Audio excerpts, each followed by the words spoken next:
اور ان کے معانی اور مفاہیم پہ غور کرنا ہے تو ان کے معانی اور مفاہیم جو ہے یہ اللہ پہ توکل پیدا کرنے میں ممد اور معاون ہیں. یعنی اللہ سے لو لگانی ہے, اللہ سے دعا مانگنی ہے, اور ہر چیز کو اللہ ہی کی طرف راجع کرنا ہے. نفع نقصان کا مالک اللہ تبارک و تعالی ہے. اشیاء کے اندر جو ہے یہ نفع یا نقصان یا ذاتی تاثیر موجود نہیں ہے. تو توہمات میں بالکل نہیں پڑنا چاہیے, وہم نہیں پالنے چاہیے. باقی اب اس سے ہٹ کر ایک الگ بات کہ یہ تو بات ہم کر رہے ہیں توہمات کی, توہم پرستی میں تو نہیں پڑھنا چاہیے, لیکن جو ضروری میجرمنٹس ہوتے ہیں ظاہری کاموں کے لیے, جو فزیکل کام ہم کرتے ہیں, ان کاموں کے اندر بعض اوقات ضروری تدابیر اختیار کرنی ہوتی ہیں. تو کوئی ضروری تدبیر ہے وہ ہم نے اختیار نہیں کی یا دوسرے نے اختیار نہیں کی, تو اس پر ہمیں یہ اندیشہ ہو رہا ہے کہ کہیں اس کام میں اس وجہ سے نقصان نہ ہو جائے. اس ضروری تدبیر کے جو دنیاوی تدبیر ہے اس کے اختیار نہ کرنے پر تو وہ اس توہم میں نہیں آتا. اس پہ گلا یہ نہیں کہتا, اور نہ اس پہ یہ کہنا چاہیے. کوئی اگر آپ کو یہ سکھا رہا ہے کہ بھائی آپ حسن تدبیر سے کام لیں, جو کام کرنے کا درست طریقہ ہے, جو حسن انتظام ہے, یعنی انتظام اور انصرام جو ہے وہ آپ اچھے انداز پہ کریں. کوئی یہ بتا رہا ہو تو اس کو آگے سے یہ نہیں کہنا ہوتا کہ نہیں بھائی توکل کرنا چاہیے, اللہ کی طرف سے جو ہے وہی ہوگا. ہمیں حکم یہ ہے کہ ہم نے اپنی طرف سے جو پورے تدبیر ہے وہ کرنی ہے, پوری تدبیر کر کے جو نتیجہ ہے وہ ہم نے اللہ پہ چھوڑنا ہے, اس پہ اللہ پہ بھروسہ کرنا ہے, اور بلا وجہ کے وہم نہیں پالنے. یہ نہیں کہ جو ضروری اقدامات ہیں وہی ہم نہ کریں, ضروری اقدام نہ کر کے کہیں کہ جناب توکل کر رہے ہیں, تو وہ توکل نہیں ہے. توکل اسباب اختیار کر کے بھروسہ خالق کے اسباب پہ کرنے کا نام ہے. بھروسہ اسباب پہ نہیں کرنا, خالق کے اسباب پہ کرنا ہے, لیکن اسباب بہرحال اختیار کرنے. پھر وہ اسباب سے تاثیر پیدا کرنے والی ذات اس کی. سبحان اللہ, ماشاء اللہ. میں آپ کی سمت آؤں گی عالمہ ثویبہ شاکر. اور اب کسی کی آنکھ پھڑک رہی ہے, صبح سے آنکھ پھڑک رہی ہے, بھائی کچھ ہونے والا ہے, کوئی بری خبر یا مصیبت آنے والی, ایسا بھی کہا جاتا ہے, یہ بھی عوام الناس میں ایک تصور ہے. تو کیا حقیقت ہے اس کی؟ اس کی حقیقت وہی وہم ہے, اور ایسا ہمیشہ ماننے والا وہ توہم پرستی کا شکار ہے. جی. تو ہونا یہ چاہیے کہ ہم اصل میں اس چیز کی مذمت کو جب بیان کیا گیا ہے حدیث مبارکہ وغیرہ میں, تو ہم اس کو جانیں اور واقعی مانیں بھی کہ ہاں یہ اس طرح کی چیزیں ہیں. جی. ہوتا ہی ہے کہ کچھ لوگ ہوتے ہیں جن کا عقیدہ ہوتا ہے تھوڑا سا کمزور, اور وہ جو ایک سلسلے چلا آ رہا ہوتا ہے ان کے گھر کے اندر یا خاندان میں یا ان کے علاقے میں, کہ وہ وہم جو ہوتا ہے اس کو کرتے ہیں نہیں نہیں یہ چیز ہے اس سے رک جاؤ. جیسے کہ بہت ساری چیزیں, سفر کے مہینے میں لوگ کہتے ہیں کہ نہیں بھئی یہ مہینہ بھاری ہے, رات میں جھاڑو دو تنگ دستی آئے گی. اس طرح کی چیزیں جو ہوتی ہیں, اگر لوگ بہت زیادہ اس طرح کے ہیں جو ضعیف الاعتقاد قسم کے ہیں, اب آپ یہ سمجھتے ہیں کہ آپ اگر ان کو کہیں گے کہ ٹھیک ہے آپ جو ہے وہ اس چیز کو چھوڑیں, اور وہ آپ کی بات مانیں گے تو, لیکن اگر وہ رکیں گے اور اس کے باوجود ان کو وہی نقصان ہو گیا جس سے وہ ڈر رہے تھے, تو وہ پھر تو دین سے ہی معاذ اللہ متنفر ہو سکتے ہیں. تو پھر ایسے لوگوں کو پیار سے سمجھایا ضرور جائے, لیکن ان کے ساتھ اس طرح سختی والے معاملات نہ کیا جائیں کہ نہیں تم یہ چھوڑو, تم یہ چھوڑ کر دیکھو. انہیں سمجھایا جائے, آہستہ آہستہ اس کی مذمت بار بار بار بار بار بار احسن انداز سے بیان کی جائے, تاکہ ان کے دل میں بھی یہ چیز ہو کہ ہاں بھائی اس طرح ہے. اب جیسے کہ چاند گرہن وغیرہ کے معاملات ہوتے ہیں, پریگننٹ خواتین کے ساتھ ان کو کتنی وہ کی جاتی ہے کہ ایسا نہ کرنا ویسا نہ کرنا, لیکن پھر ان کو دکھایا جائے سے منع کر دیا جاتا ہے, کٹنگ کرنے سے اور کوکنگ کرنے سے, کہ بالکل اسی طرح سے ہے کہ بالکل ایسا ہی ہے. تو نبی کریم علیہ السلام کے صاحبزادی کا جب وصال ہوا تو تھا سورج گرہن, تو سرکار علیہ السلام نے فرمایا اس کا کوئی کسی کی وفات سے وغیرہ سے اس کا کوئی تعلق نہیں ہے. تو یہ ہے کہ پھر ان کو دنیا میں موجود اور افراد ایسے ہیں جن کے ساتھ ہیں اس طرح معاملات, اور ان کو کوئی نقصان نہیں ہوا, نہ انہوں نے کوئی احتیاط کی. تو یہ اللہ تبارک و تعالیٰ کی مقرر کردہ تقدیر, عقیدہ تقدیر ضرور سیکھنا چاہیے اور اسے ہر وقت ذہن میں رکھنا چاہیے, تاکہ ہم اس طرح کی چیزوں سے بچ سکیں. اللہ ہم سب کو محفوظ فرمائے ایسی ضعیف الاعتقادی سے. کالر ہمارے ساتھ ہیں. السلام علیکم. السلام علیکم. السلام علیکم. وعلیکم السلام. جی بہن, کیا نام ہے اور کیا جی کیا نام ہے, کیا سوال کرنا چاہتی ہیں؟ ویلکم. جی میں چکوال سے بات کر رہی ہوں, شاہدہ بات کر رہی ہوں. جی شاہدہ بہن, خوش آمدید کہتی ہوں. کیا سوال کرنا چاہتی ہیں؟ جی میرا کوشچن ہے کہ نماز کے علاوہ جب ہم ادعیہ کرتے ہیں پڑھتے ہیں نا, درود پاک یہ حضور صلی اللہ علیہ وسلم کی بارگاہ میں ادعیہ کر کے 2 رکعت نفل پڑھتے ہیں, تو کیا میں اس میں درود پاک پڑھ سکتی ہوں؟ اچھا ٹھیک ہے, بہت شکریہ جی, آپ کا سوال بھی میں نے شامل کر لیا ہے. جی آپ کی بات مکمل ہو گئی تھی بہن؟ صحیح. اس موقع پہ جناب ہم آج بات کر رہے ہیں توہم پرستی کے تعلق سے، اور بہنیں معذرت کے ساتھ، ویسے تو ایسا نہیں ہے، کچھ مرد حضرات بھی ایسے ہیں کہ جو سپرسٹیشن پہ بلیو کرتے ہیں، اور جیسے ہم نے ہمیشہ ابھی بھی کہا ہے کہ یہ نان سینس بلیو ہے، اولڈ آئیڈیاز ہیں کہ کچھ ایسا ہو جائے گا کسی شے سے یا کسی عمل سے، کسی فعل سے جو ہے وہ ہم نے تاثیر لے لی ہے کہ اچھی تاثیر ہے یا بری تاثیر ہے. ایسا کچھ نہیں، ہر چیز جو ہے وہ من جانب اللہ سبحانہ و تعالی ہے. ایک بریک شامل کر رہے ہیں، ہمارے ساتھ رہیے، اپنی زبانوں کو درود پاک سے تر رکھیے. بسم اللہ الرحمن الرحیم. السلام علیکم ورحمۃ اللہ.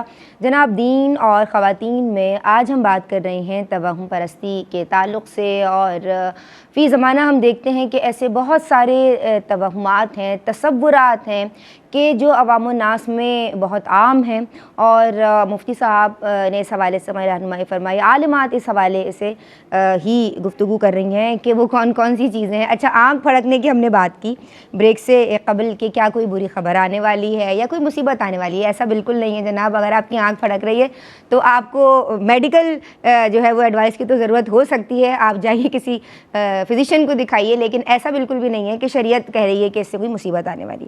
اچھا، ایک اور بات ہے، یہ بڑی مزے کی بات ہے کہ وہ کہتے ہیں کہ اگر کوئی مطلب ایسی بات کی جا رہی ہے کہ اس شخص کا نام لیا جا رہا ہے یا اس کا ذکر کیا جا رہا ہے اور وہ شخص آ جائے، تو کہتے ہیں بڑے بوڑھے بھی کہتے ہیں، اب تو ہماری جوان مائیں بھی کہہ رہی ہوتی ہیں ماشاءاللہ اس کی عمر بڑی لمبی ہے، کیونکہ اسی کا ہم ذکر کر رہے تھے. اور بات یہی تمام نہیں ہوتی، اس کے ساتھ ایک اور بات بھی بڑی مزیدار ہے، وہ یہ ہے کہ جناب بعض تو یہاں تک کہتے ہیں کہ آپ نام لیا، آپ نے شیطان کا نام لیا اور شیطان حاضر.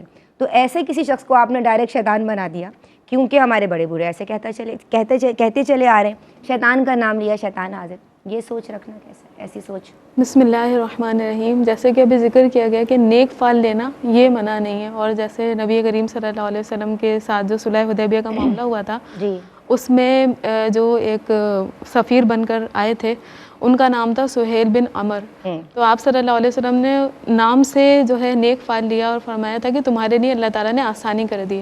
اور پھر وہ دیکھیں فتح مکہ کا واقعہ ہوا ہے. اسی طرح وہ جو آپ صلی اللہ علیہ وسلم کے پیچھے کفار قریش نے بھیجا تھا لوگوں کو، تو ان میں جو آئے تھے بریدہ اسلمی نام تھا ان کا، تو آپ صلی اللہ علیہ وسلم نے اس سے نیک فال لی اور فرمایا کہ اللہ تعالیٰ نے تمہارے لیے ٹھنڈک کا سامان کر دیا ہے. بریدہ یہ بردن سے نا، برد کہتے ہیں ٹھنڈک کو، اور بریدہ برد سے، بردن کہتے ہیں نا ٹھنڈک کو.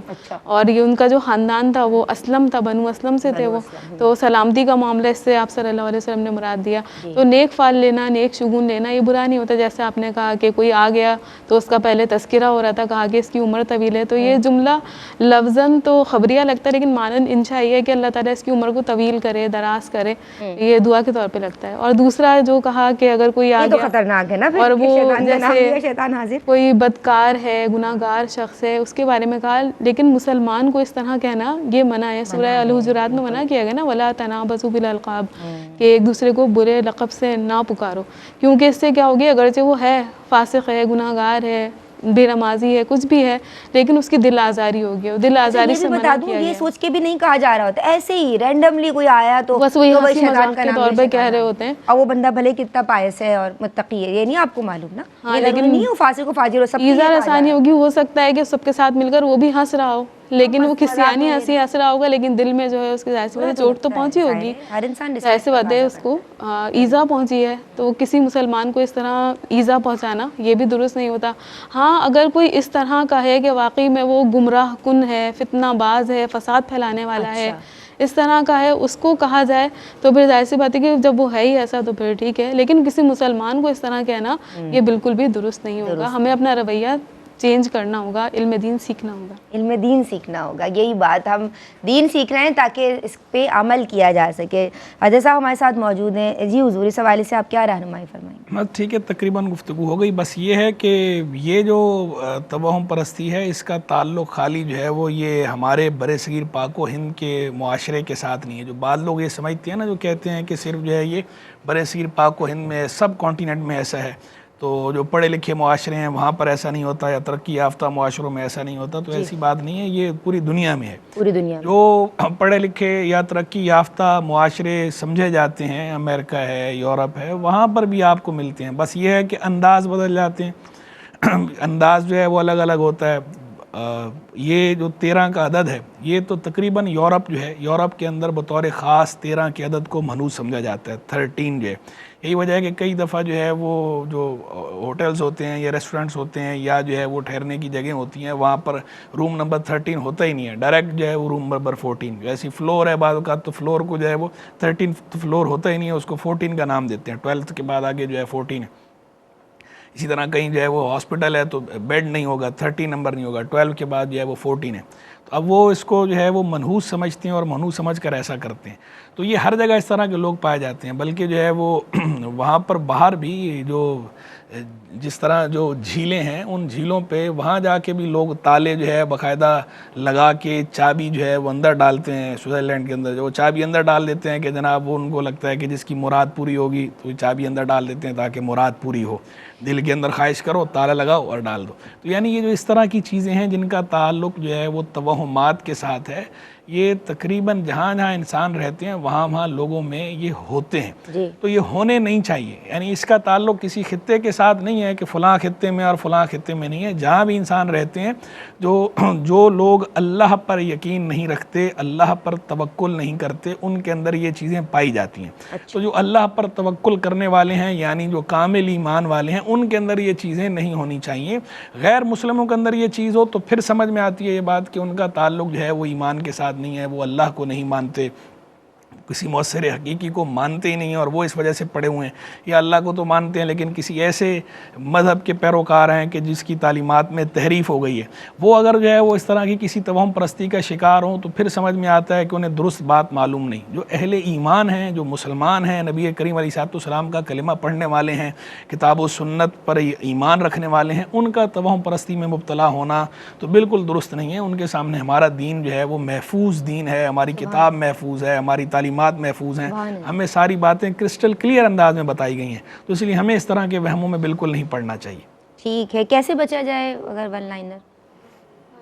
یہی ہے کہ علم سیکھیں، اس کی مذمت جو کی گئی ہے برائی جانیں، دنیاوی نقصانات دیکھیں، اس کے اخروی نقصانات دیکھیں، تو پھر دل کے اندر ایک کراہیت پیدا ہوگی اور دل چھوڑنے کی طرف مائل ہوگا. اس کے برعکس میں عقیدہ تقدیر سیکھیں، توکل سیکھیں، کس کو کہتے ہیں اور اس پر عمل کریں. ٹھیک ہے حضور، کالرز کے سوالات کی سمت آ رہی ہوں. عمیرہ نے پوچھا ہے کہ لوگ جو ہے وہ کوئی کام اگر دیکھ رہے ہیں کہ اس میں دیکھتے ہیں کہ نقصان ہوگا اور بتا رہے ہیں کسی کو کہ بھئی یہ کام مت کرو اس میں نقصان ہوگا، ایسا سوچنا کیا وہم ہے اور اس کا علاج کیسے ہو؟ پہلی بات تو یہ ہے کہ یہ جیسے کہ میں نے پہلے جو گفتگو کی تھی اس کے اندر میں نے دونوں طرح کی باتیں ذکر کر دی تھی. اگر جو ہے وہ کوئی اس وجہ سے ایسا کہہ رہا ہے کہ وہ ضروری جو میئرز ہیں جو لینے ہوتے ہیں کسی کام کے لیے، فزیکل جن چیزوں کا تھا، کوئی کاروبار کرنا چاہ رہا ہے، اس کاروبار کے اندر ضروری اقدام کرنا، حفظ ما تقدم کے طور پر اور سیکیورٹی کو ملحوظ رکھنا، اور اس وجہ سے کوئی یہ کہہ رہا ہے کہ بھائی یہ کام اگر تم کرو گے اس کام سے یہ نقصان ہوتا ہے، تم یہ کام نہ کرو یا اس کام کو اس طرح کر لو، اس طرح کہتا ہے تو یہ تو توہم پرستی میں نہیں آتا. یہ تو چونکہ جو ہے وہ دنیا ہے، تجربات کی دنیا ہے، تجربے سے یہ چیزیں سامنے ہوتی ہیں کہ بندہ جو ضروری اقدامات جب بندہ نہیں کرتا کسی بھی کام کو کرنے کے لیے جو کرنے چاہیے تو وہ نہ کرنے کی صورت میں بندے کو نقصان اٹھانا پڑتا ہے.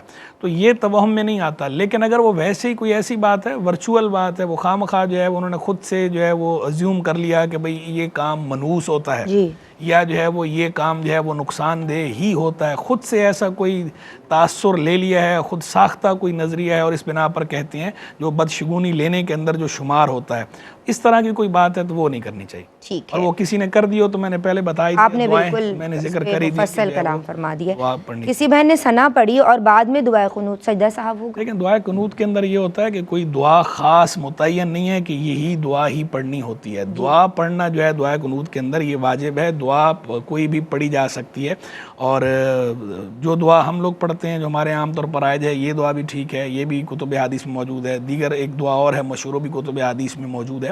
ان دعاؤں سے ہٹ کر بھی کوئی دعا ایسی کہ جس کے اندر دعا کا مفہوم ہو تو اللہ کا جو ذکر ہوتا ہے وہ بھی جو ہے کلو ذکر دعا، ہر ذکر دعا ہے. تو ثنا کے اندر بھی دعا کا مفہوم شامل ہے. تو ایک وقت میں دعائے قنوت میں ایک دعا پڑھنا ہی ضروری نہیں ہے. اگر کوئی ایک دعا کے ساتھ کوئی اور دعا بھی شامل کر لے تو اس صورت میں نماز پہ اثر نہیں پڑتا. تو اگر جو ہے وہ ثنا جو ہے وہ ذکر ہے اور دعا کی نیت سے ثنا بھی پڑھ لی اور دعائے قنوت بھی پڑھ لی تو اس صورت میں کوئی نماز پہ اثر نہیں پڑے گا. باقی بہتر یہ ہوتا ہے کہ جو دعا احادیث کے اندر آئی ہے اس دعا کو پڑھا جائے، یہ بہتر ہے، یہ افضل ہے. اچھا یہ کہتی ہیں کہ ہاتھوں اور پاؤں کے ناخن جو ہیں کس حد تک بڑے ہوں تو نماز میں رکاوٹ پیدا ہے؟ اصل میں تو دیکھیں پانی پہنچنا ہوتا ہے، جو کھال ہے ہماری جو اس تک پانی پہنچانا ہوتا ہے، تو ناخن جو ہمارا گوشت جو عام طور پر ناخن کے ساتھ ملا ہوا ہوتا ہے جگہ ہوتی ہے نارمل، اس تک پانی پہنچنا چاہیے. تو عموماً ناخن اگر بڑے بھی ہوں تو بڑے ناخن کے اندر بھی پانی یہاں تک پہنچ جاتا ہے. اگر ناخن بڑے ہیں اور پانی یہاں تک پہنچ گیا ہے تو اس میں تو کوئی رکاوٹ نہیں ہے، وضو ہو جاتا ہے، غسل بھی ہو جاتا ہے. پانی نہ پہنچتا ہو تو پھر پرابلم ہے. رہ گئی بات یہ کہ ویسے ناخنوں کا بڑا ہونا تو زیادہ بڑے ناخن ویسے رکھنے نہیں چاہیے، پسندیدہ نہیں ہے. اور اگر 40 دن سے زائد رکھے تو پھر تو جائز بھی نہیں ہے. لیکن اگر 40 دن سے کم کسی نے بڑے ناخن رکھے ہیں تو یہ جائز تو ہے، لیکن ویسے جو ہے وہ کیونکہ بڑے ناخن جو ہے اس سے کھانے پینے کی اشیاء میں جو ہے وہ آلودہ ہوتے ہیں، اندر جو ہے وہ جاتے ہیں، تو یہ جو سلیم طبیعتیں ہیں وہ اس سے گھن کھاتی ہیں، تو اس سے بہرحال بچنا ہی بہتر ہے. لیکن کسی نے رکھ لیے تو گناہ نہیں ہے اگر 40 دن کے اندر اندر اور اس کی صفائی کا جو ہے وہ پراپر اہتمام کیا ہے تو. اچھا، ہماری ایک خاتون کی بہن کی کال آئی، وہ بڑی عمر کی ہیں اور ان کو یورین پہ کنٹرول نہیں رہتا، تو اب نماز اور قرآن پاک کے لیے کیا حکم ہوگا؟ دیکھیں اس کا تو یہی ہے کہ شرعی معذور کے احکام پہلے بھی ہم بیان کرتے ہیں. یعنی اگر جو ہے وہ اتنی دیر ایسے گزر گئی کہ پوری ایک نماز کا ٹائم ایسا گزر گیا کہ مستقل ان کے ساتھ یہ ایشو ہے، یورین پاس ہو رہا ہے، فرض بھی ادا نہیں کر پائیں، ایک پورا وقت اگر اس طرح گزر گیا تو اس صورت میں وہ شرعی معذور ہو جاتی ہیں. تو اس صورت میں صرف اس عذر سے ان کا وضو ایک وقت کے لیے نہیں ٹوٹتا، قائم رہتا ہے. تو اس ایک وقت میں اس سے نماز بھی پڑھ سکتی ہیں، قرآن کی تلاوت بھی کر سکتی ہیں. لیکن اگر اتنا ٹائم مل جاتا ہے اس کے اندر کہ آپ فرض پڑھ سکتی ہیں صرف، تو اس صورت میں شرعی معذور شمار نہیں ہوں گی، تو فرض پڑھیں. اور آگے بات تلاوت کی تو زبانی تلاوت کریں، قرآن کو چھونے کے لیے تو بہرحال وضو ضروری ہے. ہاں شرعی معذور ہوں تو پھر ایک وقت میں جو وضو جو ہے وہ ایک نماز کے لیے جو کافی ہوتا ہے تو اس ایک وقت کے اندر پڑھا جا سکتا ہے. ٹھیک ہے جی، بہت شکریہ مفتی صاحب آپ کا. مئی چکوال سے جو بہن نے کال کی تھی، آپ کا سوال انشاءاللہ کل شامل کیا جائے گا. میں شکر گزار ہوں عالمہ صوبیہ شاکر آپ کی، عالمہ صدف پروین آپ کی، ماشاءاللہ خوبصورت گفتگو رہی. ناظرین آج کے لیے بس اتنا ہی. انشاءاللہ زندگی نے وفا کی، اللہ تبارک و تعالی نے چاہا تو کل بھی سپر اسٹیشن یا توہم پرستی ہمارا عنوان رہے گا. السلام علیکم ورحمۃ اللہ.